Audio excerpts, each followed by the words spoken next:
Internet download manager এটা একটা paid একটা সফটওয়্যার, বাট এটাকে ফ্রিতে ইউজ করা যায় একটা টেকনিক ইউজ করে। আপনারা যারা এটা ইউজ করতে যাচ্ছেন, যাদের ট্রায়াল ভার্সন শেষ হয়ে গেছে, তাদের শুধু এরকম অবস্থা আসে ডাউনলোড বাটন ক্লিক করলে, বাট এরকম আসবে না। আপনার একটা টেকনিক মেথড ইউজ করা লাগবে। সেজন্য কী করা লাগবে আমি বলতেছি, প্রসেস বাই প্রসেস ফলো করুন। প্রথমত এক কাজ করবেন, এটা ডাইরেক্ট ইনস্টল করে নেবেন। যাতে ট্রায়াল ভার্সন শেষ হয়ে গেছে তারা সেটিংয়ে এসে ডাইরেক্ট আনইনস্টল করে দিবেন। আমি আনইনস্টল করছি না, আমি আপনাদের একটু প্রসেসটা দেখাচ্ছি। এটা আনইনস্টল করে দেওয়ার পর আবার এটাকে ডাউনলোড করতে হবে। এই ওয়েবসাইট থেকে এখানে এসে ডাউনলোড অপশনে ক্লিক করে দিবেন, ইন্টারনেট ডাউনলোড ম্যানেজার অপশন এসে দেন এখানে ডাউনলোড বাটন ক্লিক করলে এটা ডাউনলোড হয়ে যাবে। ডাউনলোড করার পরবর্তীতে ইনস্টল করবেন। আগে যেটা আছে আপনার পিসিতে ওইটা আনইনস্টল করার পরবর্তীতে এটা ডাউনলোড করার পরবর্তীতে আরেকটা কাজ করতে হবে। কাজটা হচ্ছে IDM ট্রায়াল রিসেট গিটহাব, এটা লিখে সার্চ করতে হবে।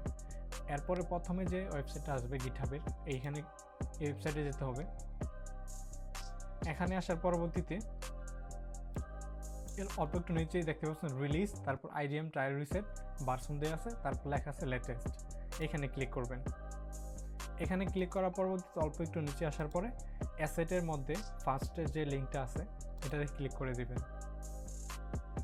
এটাতে ক্লিক করার পর আমার এখানে ডাউনলোড আছে, আপনার এটা অটোমেটিক ডাউনলোড হয়ে যাবে। আমি এটা ডাউনলোড করছি না, যেহেতু আমার অলরেডি এটা ডাউনলোড করা আছে। দেন পরবর্তীতে আপনার যে ফাইলটা ডাউনলোড করছেন IDM ট্রায়াল রিসেট, এটাকে প্রথমে জিপ থাকবে, দেন আনজিপ করে এটাকে ওপেন করবেন। ওপেন করার পরবর্তী এরকম একটা ফাইল পাবেন, এরকম একটা অ্যাপ পাবেন। দেন এটাকে ডাবল ক্লিক করে ওপেন করবেন। ওপেন করার পরবর্তীতে আপনার এখানে রেজিস্টার অপশনে থাকবে, আপনি ট্রায়াল রিসেট এই অপশনে ক্লিক করবেন। দেন পরবর্তীতে আমার এটা অটোমেটিক রিসেট করা আছে, সেজন্য অটোমেটিক ক্লিক করা আছে। আপনার এখানে প্রথমে ক্লিক করা থাকবে না, এখানে প্রথমে রিসেটে ক্লিক করবেন, দেন অটোমেটিক বাটনটাতে ক্লিক করে দিবেন। তারপর অল্প একটু সময় নেবে, একটু ওয়েট করতে হবে। অটোমেটিক বাটনে ক্লিক করার পরবর্তীতে কিছুক্ষণ পরে এই উইন্ডোটা আসবে, রিসেট অটোমেটিকলি। তারপর এটাকে ওকে করে দিবেন। দেন আবার পরবর্তীতে রিসেট দ্য IDM ট্রায়াল নাও এখানে ক্লিক করে দিবেন। এর পরবর্তীতে আবার কিছুক্ষণ সময় নেবে। এখন কাজ চলে আসছে IDM টাইম রিসেট নাও, এই বাটন ক্লিক করার পরবর্তীতে কিছুক্ষণ সময় নেবে। Then you have 30 days trial now okay করে দিবেন। এখন আপনার 30 ডেজ ফ্রিতে ইউজ করতে পারবেন। এটা অটোমেটিক্যালি সেট করার কারণ হচ্ছে এটা আবার পরবর্তীতে 1 মাস পরবর্তীতে অটোমেটিক্যালি এটা রিসেট হয়ে যাবে। আপনার কাজ হয়ে গেছে, দেন উইন্ডোটা ক্লোজ করে দিবেন। আরেকটা কাজ রয়েছে, সেজন্য আবার ব্রাউজারে আসবেন।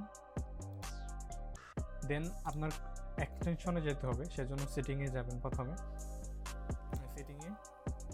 সেটিং থেকে নিচে দেখতে পাচ্ছেন এক্সটেনশন, এখানে ক্লিক করবেন। এখানে ক্লিক করার পরবর্তীতে আমার এখানে দেখতে পাচ্ছেন IDM ইন্টিগ্রেশন মডিউল, আমার এটা এক্সটেনশনটা অ্যাড করা আছে। বাট প্রথমে আপনার এটা অ্যাড করা থাকবে না।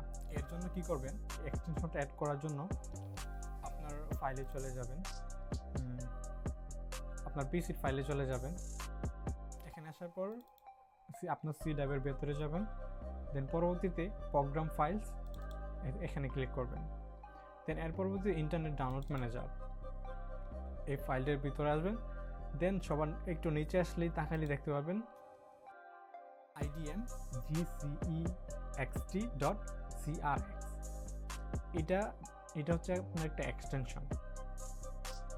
এখন আপনাকে কি করতে হবে,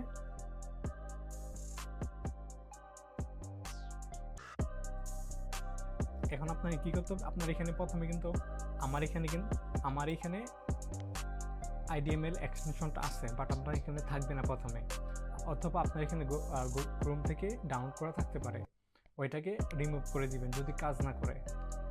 এর পরবর্তীতে কী করবেন, এটাকে ড্রাগ করে আপনার এক্সটেনশন বারে রাখবেন, এখানে রেখে দিবেন। দেন আপনার কাজ হয়ে যাবে।